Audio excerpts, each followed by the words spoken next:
नमस्कार दोस्तों, TET with toppers के यूट्यूब चैनल पर आपका स्वागत है। तो चलिए डिस्कस करते हैं सीटेट 2022 को कैसे क्रैक करेंगे फर्स्ट अटेम्प्ट में ही। सेल्फ स्टडी पर आपको किसी कोचिंग की ज़रूरत नहीं है। तो जो स्ट्रेटजी मैं आपको बताऊंगा, अगर आप वो फॉलो कर लेते हैं तो आप फर्स्ट अटेम्प्ट में ही आपका क्लियर हो जाएगा। तो आपको क्या क्या करना है वो मैं आपको अच्छे से बताऊंगा अभी। तो इसमें हम 4 की पॉइंट्स डिस्कस करेंगे पूरे वीडियो में।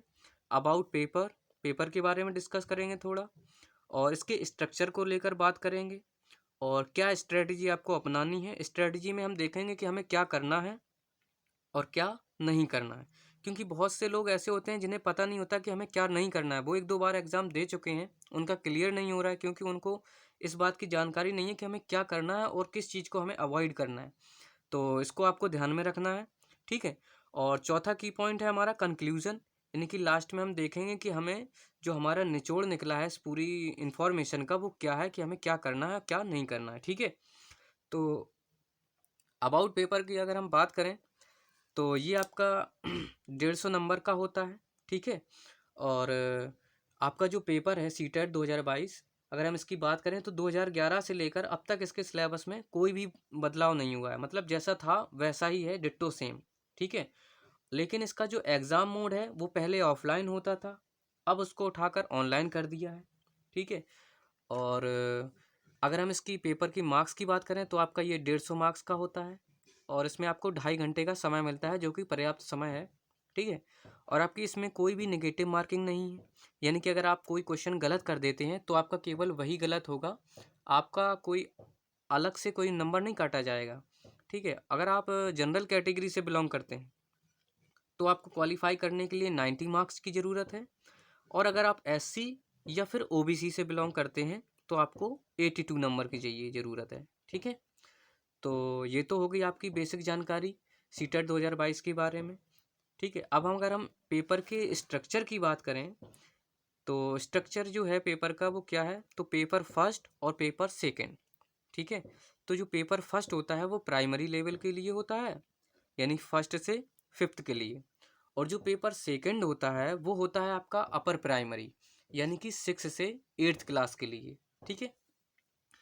तो पेपर अगर हम फर्स्ट में बात करें तो इसमें 5 सब्जेक्ट आते हैं, जो है आपका सीडीपी, हिंदी, इंग्लिश, ईवीएस और मैथ। तो सीडीपी जो होती है वो आपकी 30 नंबर की आती है और इसमें 30 प्रश्न आपसे पूछे जाएंगे, ठीक है। और हिंदी में भी आपका जो फर्स्ट लैंग्वेज होती है वो हिंदी है, इसमें भी 30 क्वेश्चन आते हैं और 30 नंबर के आते हैं, ठीक है। अब जो आपकी सेकंड लैंग्वेज होती है वो ऑप्शनल होती है, आप क्या चूज़ करना चाहें। आप इंग्लिश लेना चाहें तो इंग्लिश ले सकते हैं, संस्कृत लेना चाहें तो संस्कृत ले सकते हैं, अगर आप उर्दू लेना चाहते हैं तो आप उर्दू भी ले सकते हैं, ठीक है, जो कि आपकी 30 नंबर की आएगी, ठीक है। और चौथा पार्ट है इसमें ईवीएस, जो कि आपका 30 नंबर का आता है, इसमें भी 30 प्रश्न ही पूछे जाते हैं। और फिफ्थ पार्ट है आपका मैथ, ये भी आपका 30 नंबर का आता है, ठीक है। तो ये तो हो गया हमारा पेपर फर्स्ट में। अब अगर हम पेपर सेकंड की बात करें तो जो होता है हमारा 6 से 8th क्लास के लिए, ठीक है। अगर आपको 6 से 8th क्लास में टीचर बनना है तो आपको अपर प्राइमरी पेपर जो है वो क्वालिफाई होना चाहिए। तो इसमें आपके 4 सब्जेक्ट आते हैं, सीडीपी, हिंदी, और ये आपकी सेकंड लैंग्वेज है, ये आपकी ऑप्शनल होती है।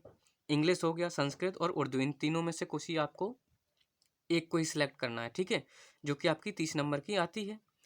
अब इसमें जो चौथा पार्ट होता है ये आपका 60 नंबर का आता है। अगर आप आर्ट साइड से हैं तो आपको एसएसटी सिलेक्ट करना है, और अगर आप साइंस साइड से हैं तो आपका साइंस और मैथ आएगा, ठीक है। तो ये तो हो गया हमारा बेसिक स्ट्रक्चर, ठीक है, पेपर के लेकर। अब इसमें जो 3 पार्ट हैं, सीडीपी, हिंदी और जो हमारी सेकंड लैंग्वेज, इसमें आपके 90 मार्क्स जो हैं वो कॉमन हैं। ये तीनों मतलब दोनों पेपर में ये तीनों सब्जेक्ट कॉमन है। अगर आप एक की तैयारी करते हैं तो दूसरे पेपर की तैयारी आपकी खुद ब खुद हो रही है, ठीक है, अलग से आपको इसके लिए टाइम नहीं देना है। लगभग एकदम सेम है, सेम इनका जो डिफ़िकल्टी लेवल है पेपर फर्स्ट और पेपर सेकंड में, इन तीनों का सीडीपी, हिंदी और इंग्लिश या संस्कृत अगर आप लेते हैं तो इनका डिफ़िकल्टी लेवल जो है वो आपका सेम होता है, ठीक है। तो इन तीनों पर आपको अच्छी पकड़ बनानी है। इससे होगा क्या कि आपका जो पेपर फर्स्ट है और पेपर सेकंड है दोनों का तैयार हो जाएगा साथ के साथ, अलग से आपको कुछ करना नहीं है, ठीक है। तो ये तो हो गया हमारा पेपर स्ट्रक्चर के बारे में। अब हम स्ट्रेटजी देखेंगे कि हमें करना क्या है जिससे हमारा जो पेपर है वो फर्स्ट अटैम्प्ट में ही क्लियर हो जाए, ठीक है, बार बार मशक्क़त ना करना पड़े। तो इसके लिए हम स्ट्रेटजी को देखते हैं। तो अगर हम स्ट्रेटजी की बात करें कि हमें क्या करना है और क्या नहीं करना है, ठीक है, तो सबसे पहले हम देखेंगे कि हमें करना क्या है। तो हमारा जो पहला पॉइंट है वो क्या है, फोकस ऑन पेडागोजी। तो सीटेट में आपको पेडागोजी पर ज़्यादा फोकस करना है, क्योंकि पूरा खेल इसी का है। क्योंकि 50% पार्ट जो है वो पेपर का वो पेडागोजी है, तो इसको बिल्कुल भी इग्नोर नहीं करना है। यहीं से पेपर जो है आपका क्लियर हो जाएगा। अगर आपने पेडागोजी कर ली तो यानी आपका 75 नंबर की आपकी पेडागोजी आती है, यानी कि पूरा पेपर आपका 150 नंबर का होता है, और जिसमें से 75 नंबर की तो आपकी पेडागोजी ही आती है पांचों पार्ट में, ठीक है। तो पेडागोजी को आपको बिल्कुल भी इग्नोर नहीं करना है। और ये जो आप है पेडागोजी, ये आप 10 से 15 दिन में आराम से तैयार कर सकते हैं, ठीक है। पेडागोजी को ध्यान में रखते समय आपको करना क्या है कि पेडागोजी क्या है, पेडागोजी ये है कि आपको बच्चे को कैसे पढ़ाना है, कैसे उसको हैंडल करना है, ठीक है। तो आपको बालक को केंद्र में रखना है कुल मिलाकर पेडागोजी। दूसरा की पॉइंट है हमारा प्रीवियस ईयर पेपर, यानी कि आपको प्रीवियस ईयर पेपर सॉल्व करने हैं। और जो प्रीवियस ईयर पेपर है, किसी भी पब्लिकेशन जो डिस्क्रिप्टिव में हो, क्वेश्चन का डिस्क्रिप्शन भी दिया हो, वो ले आना है। और 2011 से लेकर अब तक के सारे प्रीवियस ईयर पेपर आपको सॉल्व करने हैं। अगर आप सारे नहीं कर सकते तो कम से कम पिछले 5 साल के आपको प्रीवियस ईयर पेपर तो सॉल्व करने ही करने हैं, क्योंकि इसके बिना नहीं होगा। अगर आप प्रीवियस ईयर पेपर सॉल्व कर लेते हैं ना, तो आपको किसी कोचिंग की ज़रूरत नहीं है और ना ही किसी एक्स्ट्रा क्लास की ज़रूरत है, ठीक है। पर आपको प्रीवियस ईयर जो सॉल्व करने हैं उसका भी एक तरीका होता है। तो प्रीवियस ईयर पेपर सॉल्व करने का क्या तरीका है कि आपको प्रत्येक प्रश्न का जो डिस्क्रिप्शन दिया रहता है आंसर में, उसको एनालाइज करना है, ठीक है। उसकी जो समरी दी रहती है क्वेश्चन का डिस्क्रिप्शन, उसको आपको एनालाइज करना है। यानी कि जो हमारा तीसरा पॉइंट है क्या है, एनालाइज क्वेश्चन डिस्क्रिप्शन। यानी कि जो आपने क्वेश्चन रीड किया, आपने उसका आंसर दिया, अगर आपका गलत हो जाता है तो क्वेश्चन का डिस्क्रिप्शन भी आपको दिया रहता है, तो आपको उसको एनालाइज करना है अच्छे से, ठीक है। और जो प्रीवियस ईयर पेपर है आपको पेपर फर्स्ट और पेपर सेकंड दोनों के करने हैं, ठीक है। तो ये हो गया हमारा क्या, स्ट्रेटजी में क्या करना है। अब हम देखेंगे कि हमें क्या नहीं करना है। तो क्या है, डोंट इग्नोर पेडागोजी पार्ट।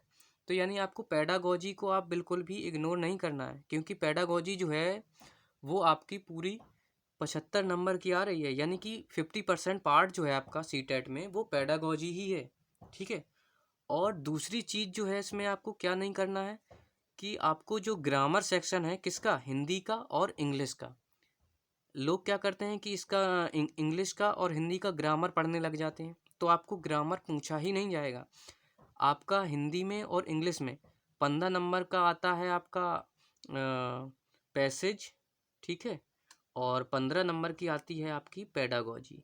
तो आपको इस पर ध्यान रखना है कि आपको ग्रामर बिल्कुल भी नहीं पढ़नी है, और जो पेडागोजी है उस पर आपको ज़्यादा फोकस करना है, और जो ग्रामर है वो आपको बिल्कुल नहीं पढ़नी है, ठीक है। और आपका जो पैसेज आता है 15 नंबर के, दो पैसेज आते हैं 15-15 नंबर के, एक होगा 7 नंबर का, एक होगा आपका 8 नंबर का, ठीक है। तो अब पैसेज में क्या है, आपसे एक दो क्वेश्चन पूछ लेंगे ग्रामर से, वो भी पैसेज से रिलेटेड, तो उतना तो आदमी कर ले जाता है, कोई भी हो, ठीक है। क्योंकि अभी तक बचपन से पढ़ते चले आ रहे हैं ग्रामर, तो इतना तो हो जाता है, एक दो नंबर का निकल जाता है आराम से, ठीक है। तो आपको ग्रामर सेक्शन को बिल्कुल भी सॉल्व नहीं करने बैठना है, मतलब पढ़ना नहीं है बिल्कुल भी, क्योंकि वो आपसे पेपर में पूछा नहीं जाएगा, ठीक है। तो इस बात का आपको ध्यान रखना है। तो व्याकरण पढ़ने में बिल्कुल भी आपको टाइम वेस्ट नहीं करना है, उतना टाइम आपको पेडागोजी में देना है, ठीक है। तो ये हो गया हमारा स्ट्रेटजी कि आपको क्या करना है और क्या नहीं करना है, ठीक है। अब अगर हम इन शॉर्ट में बोलें, कंक्लूजन जो है हमारा वो क्या है कि हमें पेडागोजी पर ज़्यादा फोकस करना है, क्योंकि जो पेपर का 50% पार्ट है वो पेडागोजी ही है, ठीक है। अगर आपने पेडागोजी तैयार कर ली तो आपका सिलेक्शन मतलब जो क्वालिफाई है वो आराम से हो जाएगा, ठीक है। तो बस यही है कि आपको पेडागोजी पर फोकस करना है, प्रीवियस ईयर पेपर को सॉल्व करना है, और आपको क्वेश्चन को एनालाइज करना है, ठीक है। तो यही हमारी स्ट्रेटजी है जो आपको फर्स्ट अटैम्प्ट में ही आपका सीटेट क्लियर करवाएगा 100%। तो वीडियो इन्फॉर्मेटिव लगा हो तो चैनल को सब्सक्राइब कर लेना, वीडियो को लाइक ज़रूर करें और अपने दोस्तों में भी शेयर कर दें। वीडियो देखने के लिए आपका बहुत बहुत धन्यवाद। भगवान करे आपका दिन शुभ हो।